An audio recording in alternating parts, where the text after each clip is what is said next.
On page 34, calendar 381, substitute for House Bill number 5491, an act establishing a property tax exemption for veterans who have a service-connected permanent and total disability rating. Favor report of Finance, Revenue, and Bonding. Representative Horn, the chairman of the Finance, Revenue, and Bonding Committee. You have the floor, madam. Thank you, Mr. Speaker. I move for acceptance of the Joint Committee's favorable report and passage of the bill. Questions, acceptance of the Joint Committee's favorable report and passage of the bill. You have the floor, madam. Thank you, Mr. Speaker. As the title suggests, this bill would establish a property tax exemption for veterans. I note that in the state of Connecticut, we have 1,209 veterans who are permanently and totally disabled as a result of their service.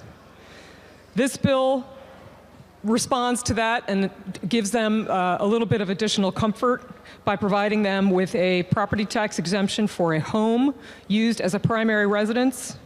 And if a veteran such a veteran who qualifies does not own a home, for a single motor vehicle that he or she owns. I, along with this bill's 58 co-sponsors, urge passage. Thank you, Mr. Speaker. Thank you. Would you care to mark further? Representative Cheeseman. Thank you very much, Mr. Speaker. And through you, Mr. Speaker, I do have some questions for the proponent of the bill. I guess I'll proceed. Through Mr. Speaker, I am ready for such questions. I'm sorry. I'm not doing my job very well. Here we go. Did you ask a question? No, I am waiting for your permission, Mr. It's nice Speaker. of you. Go ahead. I'm ready now. I don't want to take over the chamber yet. Thank you very much, Mr. Speaker. I don't know. Next Wednesday, you may be able to have it. We'll see how it goes. Through you, Mr. Speaker. So, are there currently any property tax exemptions available for disabled veterans? Through you, Mr. Representative Speaker. Horn. There are several. This would trump those. They are of lesser value than what we are proposing here today, and this would take their place. Through you, Mr. Speaker.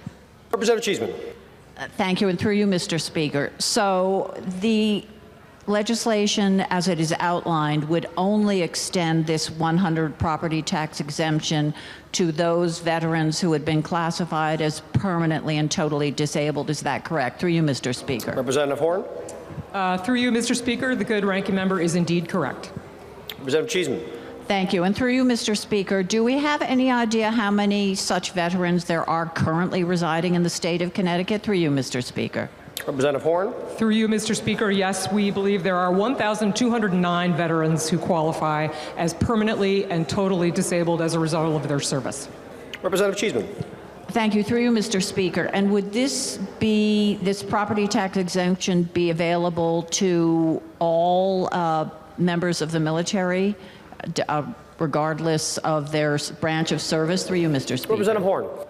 Through you, Mr. Speaker, that is correct. All active duty service members would be eligible for this exemption. Representative Cheeseman. Thank you. And this disability must have been suffered during active duty. Is that correct? Through you, Mr. Representative Speaker. Horn. Through you, Mr. Speaker, the ranking member is again correct. Representative Cheeseman. Thank you. And through you, Mr. Speaker, one presumes there are, in fact, veterans who don't own a residence. They may live, may sadly be on, be homeless, but might have a motor vehicle. Would that property tax exemption apply to their motor vehicle? Representative Horn. Nice to see you, Mr. Speaker. Good to see you. That is correct. The committee gave this a good deal of thought because some of the veterans who would be otherwise eligible for this, in fact, do not own their homes. And so this would allow those veterans to use this property exemption against a single vehicle that they owned. Through you, Mr. Speaker. Representative Cheeseman. Thank you. Through you, Mr. Speaker. So could such a veteran be eligible for multiple exemptions, or would this exemption, as I believe the good chair said before, trump all the other exemptions? Through you, Mr. Speaker. Representative Horn. Through you again, Mr. Speaker. That is correct. This exemption, as it is a full property exemption in the event of a home that is owned, if there is no home owned by that veteran, a vehicle owned by them, it would trump any other exemption that would have applied. Through you. Representative Cheeseman. Thank you. Through you, Mr. Speaker. So should this bill pass and the service member pass away, would this property tax exemption be transferable upon that service member's death? Through you, Mr. Speaker. Representative Horn. Thank you, Mr. Speaker. And I thank the good ranking member for raising this, for it's a very good point and one that we spent time in the committee. Yes, the answer is that this benefit would be extended to surviving spouse and family, children. Representative Cheeseman. Thank you. Through you, Mr. Speaker. And I see in the OLO report there's a mention of specially adapted motor vehicles. So would that receive 100% property tax exemption? And would another motor vehicle owned by the veteran also be exempt? Through you, Mr. Speaker. Representative Horn. Through you, Mr. Speaker, could the ranking member repeat her specific question again? Representative Cheeseman. Absolutely. So would this 100% property tax exemption apply to all motor vehicles? I see mention of specially adapted motor vehicles, or would it just be restricted to one motor vehicle? Through you, Mr. Speaker. Representative Horn. Thank you, Mr. Speaker, and thank the ranking member for her patience. This would apply to a single vehicle owned by a qualifying veteran, whether or not it is a specially equipped vehicle or not. Representative Cheeseman. Thank you. Through you, Mr. Speaker. I don't believe I have any further questions for the good chair of finance. I will add, there was outstanding support, I believe, in finance. We heard some of the most emotional testimony that we have had the privilege of hearing in that committee.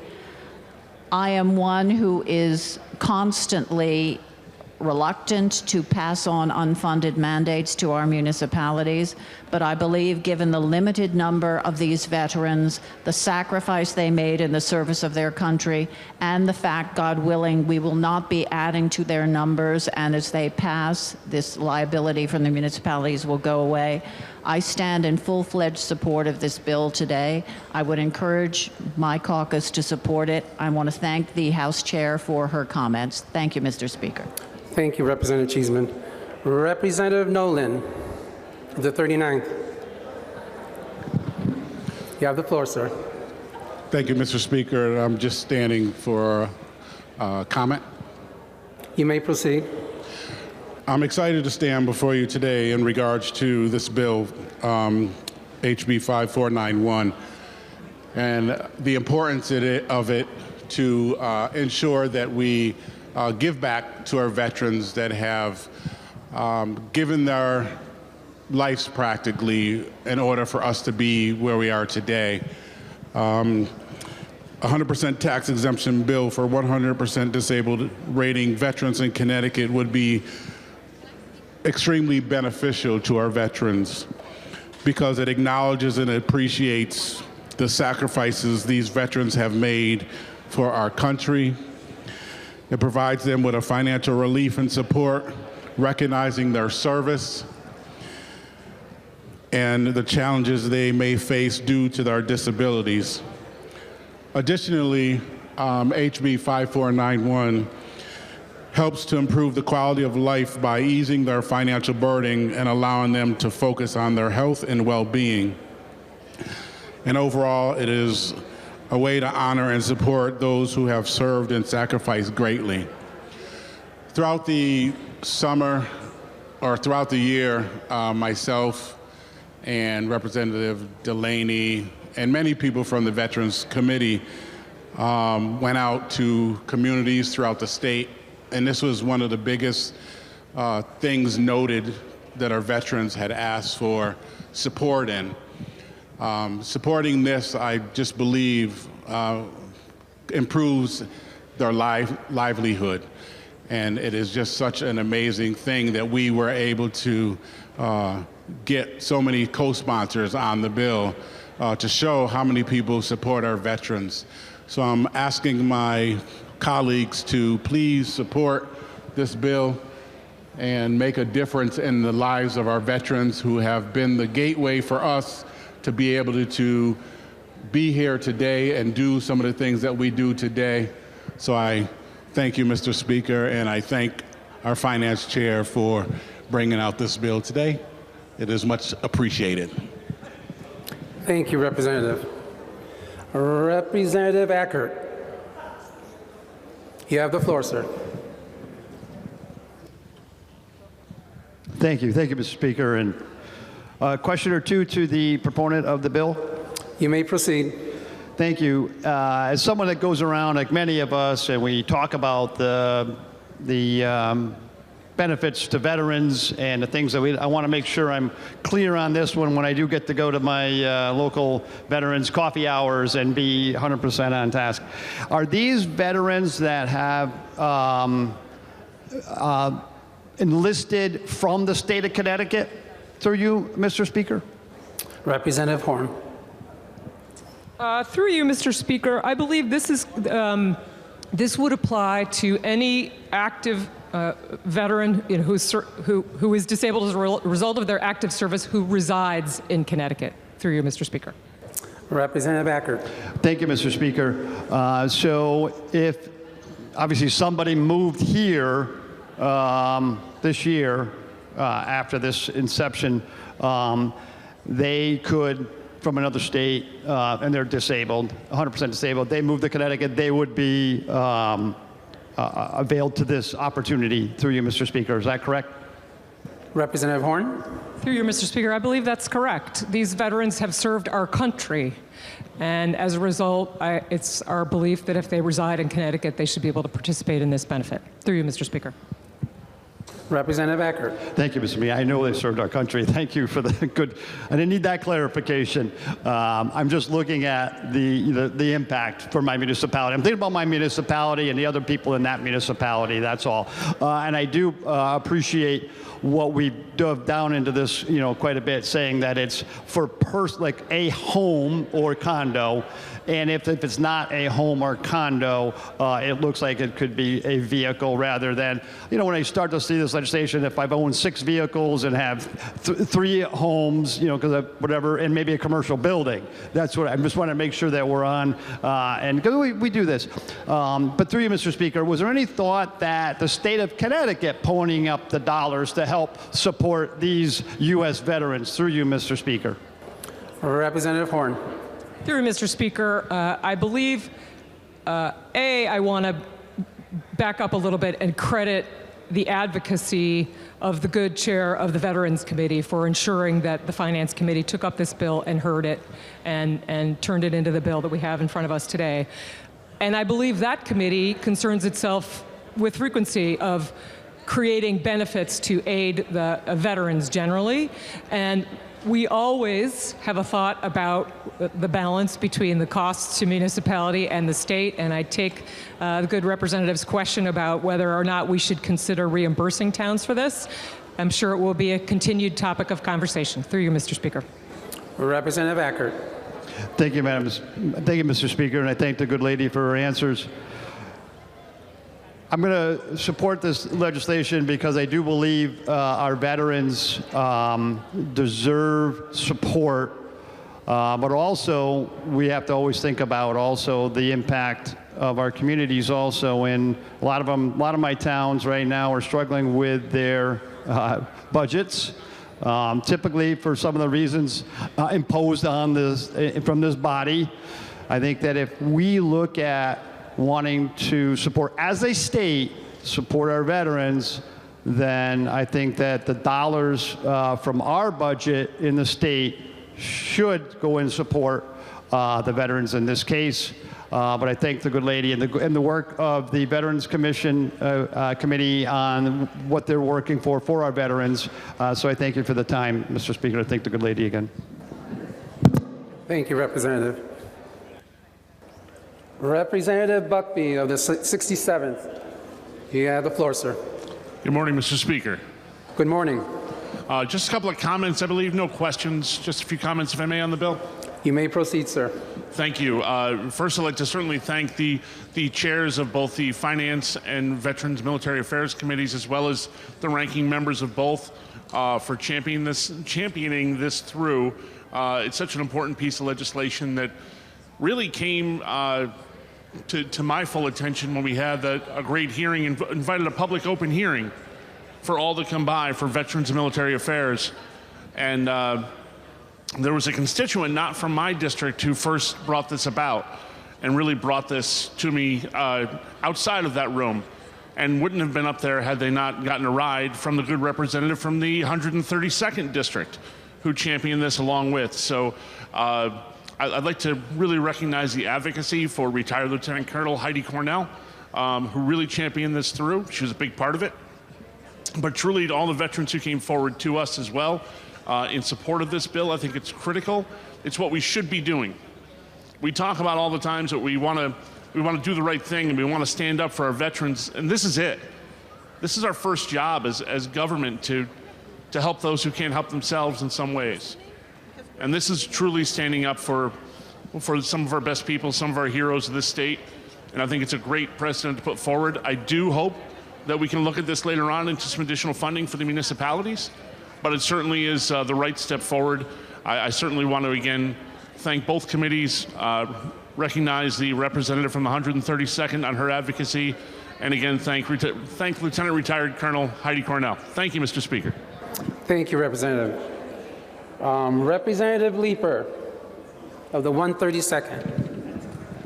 Thank you, Mr. Speaker. Nice to see you up there. I also don't have any questions, but I just wanted to make a few comments. I wanted to echo the thanks and gratitude to the chairs and rankings of the Veterans Committee and the Finance Committee. Like so many of us in this chamber, I come from a family with very long and deep military heritage. My grandfather was in World War II in the 82nd Airborne and spent the next 20 years of his life serving our country in the Army, and had the very good fortune to come back home with his physical, mental, and emotional health, and I know that is a real rarity. Similarly, my brother's been serving our country in the Air Force for the past 23 years and also has been so fortunate to maintain his health. And to imagine that should either of those people who I love so much been 100% disabled because of their service to our country and their maintenance of our freedom, and not then eligible for these types of benefits where they could age in place, stay near their care teams, their loved ones, it would break my heart. So I'm just so deeply grateful that we are going to ensure that our 100% disabled veterans are going to be able to afford to stay in their homes and in their communities near the people who love them and care for them. And I also want to recognize a constituent of mine, Heidi Cornell, who probably many of you have heard from and was just an absolutely tremendous advocate for this bill. And I'm really grateful that we're going to be voting it on today. And I encourage my colleagues to vote in support. Thank you, Mr. Speaker. Thank you, Representative. Representative Vale of the 52nd. Thank you, Mr. Speaker. And just a few comments, if I may. You may proceed, sir. I'd like to thank the leadership of the Finance, Revenue, and Bonding Committee for getting this over the finish line and actually onto the House floor. So thank you there. And again, I want to thank the chair of the Veterans Affairs Committee, Representative Nolan. He really championed this issue over the last couple years, along with Senator Austin, to get it over the finish line. And I know I've talked to constituents in my district that are affected by this, and definitely will be good for them. And our veteran service coordinators, we actually have really good ones in my district, and they reached out and advocated for this and stressed the importance there of this. And so I just want to thank everyone involved, and I urge my colleagues to support it. Thank you. Thank you, Representative. Representative Anderson of the 62nd. Thank you, Mr. Speaker. I am a veteran of 28 years. I'm all about veterans, and I do believe 100% disabled veterans should get 100% property tax. However, there's some problem with this bill. We're being generous with other people's money, our towns. Cost and CCM submitted testimony against this bill. In 20 minutes, I'm meeting with my Board of Finance chair and my town manager, and I know what they would think of this mandate. This is a mandate on the towns. I suggest that we hold this bill for next year when we can reimburse the towns. Thank you, Mr. Speaker. Thank you, Representative. Mr. Speaker? Representative Horn. I'm not certain Do you that was want a to answer? question, Mr. Speaker, but I have had several conversations with CCM about this bill. They do not oppose it. Thank you, Mr. Speaker. Thank you, Representative. Representative Welander, 114th.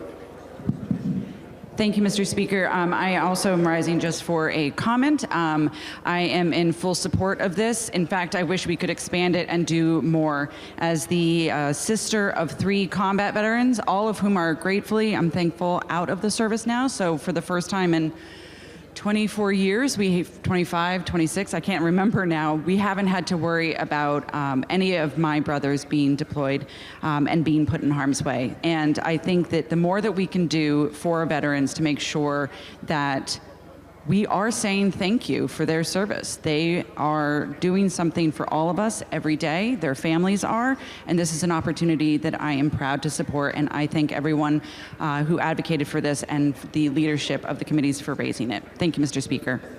Thank you, Representative. Representative Poncello of the 107th.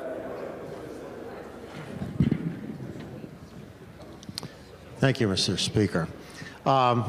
I want to thank everybody who was involved in putting this together, bringing this forward. Everywhere I go and I speak to veterans, and I'm a veteran, I'm asked about benefits like this.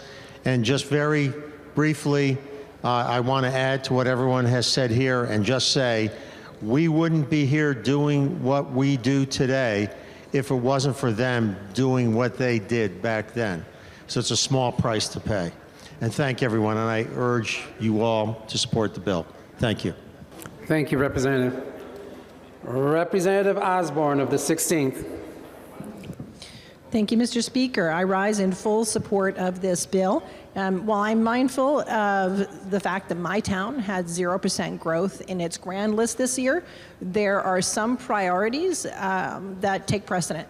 And in this instance, I feel like this bill, that this relief for our veterans is long overdue.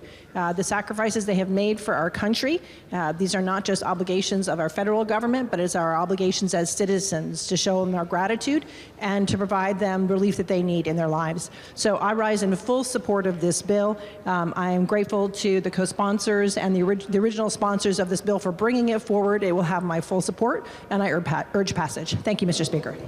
Thank you, Representative. Representative Poulos of the 81st. Thank you, Mr. Speaker. I rise in support of this bill as well. I, too, come from a family of veterans. My father, my grandparents, my great aunts and uncles all served proudly, and we are fortunate that in my family, no one was left 100% disabled. Just last Friday, I held a veterans event in the town of Southington where we had 75 or 80 veterans in attendance. And of all the legislative proposals and initiatives that I shared, this particular initiative was met with the most enthusiasm. Last summer, I spent a good part of the summer visiting residents, checking in. One of the first questions I get asked when I knock on a door is, what committees do you serve on? And when I shared the different committees I serve on, including the Veterans Committee and the legislation we were working on and hoping for, the residents of Southington, non-veteran residents, fully supported this legislation. It is the least we can do when we have veterans that come back after serving our country and they come back disabled. The very least we can do as a thank you is to give them a break so that they can continue to live in our communities with dignity and without the fear that they will have to leave their homes. Thank you, Mr. Speaker. Thank you, Representative. Representative Cook of the 65th. You have the floor. Thank you, Mr. Speaker, and good morning. Good morning. I rise in full support of this piece of legislation. If you've heard all of my colleagues before me speak about the significance of veterans, I think this is the least that we can do, especially those veterans that have given the sacrifice of disability. and we look at all of the things that we do not do for our veterans and the way that folks feel that they weren't treated often when they came back from war in the communities that may or may not support them. This is just one other way that we can say, let us help you where you are, and maybe this gives you a little bit of an edge up. So for me, a family of veterans as well, and a son-in-law that is active right now, I pray each and every day for folks like my son-in-law that are serving our country and preparing to give the ultimate sacrifice, that God forbid something happens, that we will give them what they need to be able to survive without struggling.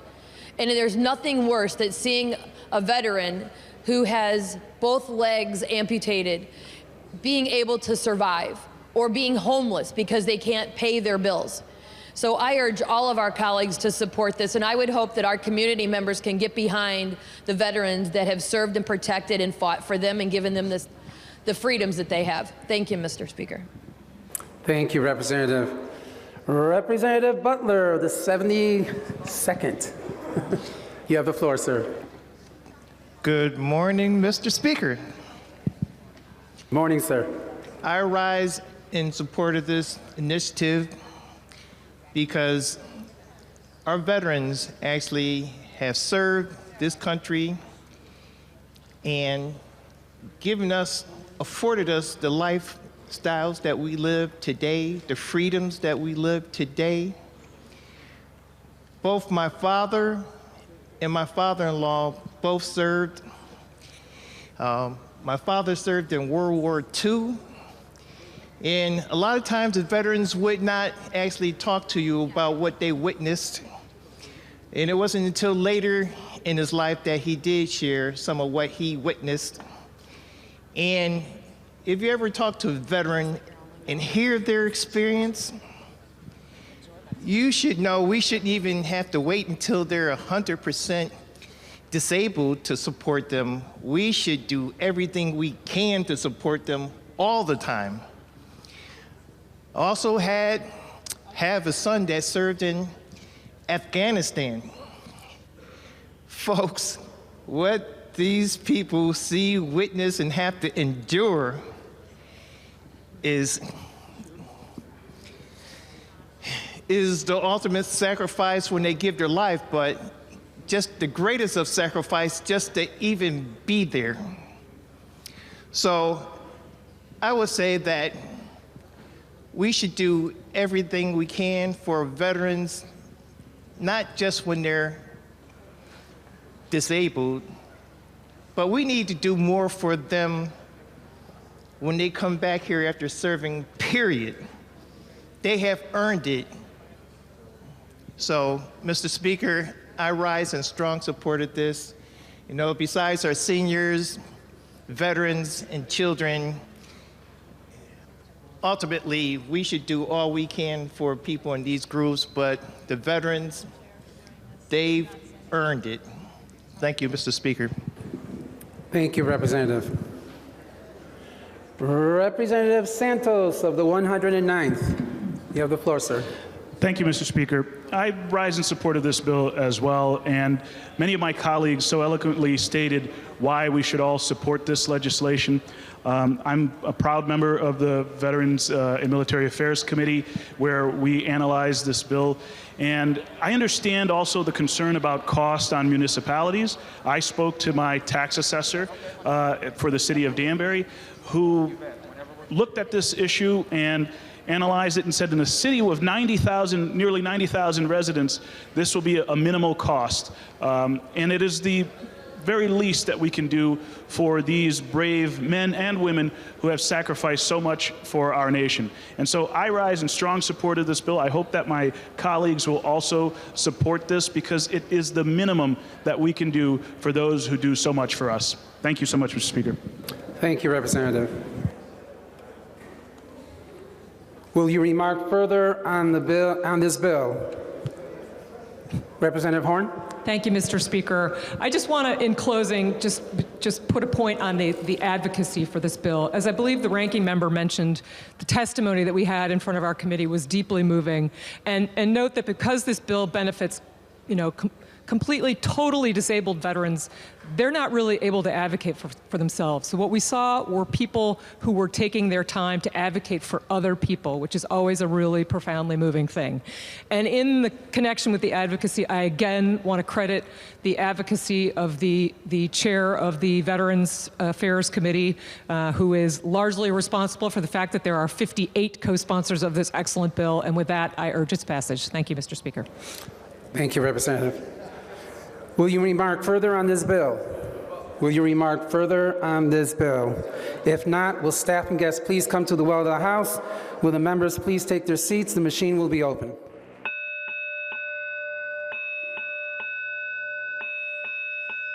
The House of Representatives is voting by roll. Members to the chamber. The House of Representatives is voting by roll. Members to the chamber.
Have all the members voted? Have all the members voted? Will members please check the board and determine if your vote is properly cast? If all the members have voted, the machine will be locked, and the clerk will take the tally. Did it lock? Locked? And the clerk will take the tally. The clerk will please announce the tally. House Bill 5491, total number voting 143, necessary for passage 72. Those voting A, 143. Those voting A, 0. Absent not voting 8. The bill passes.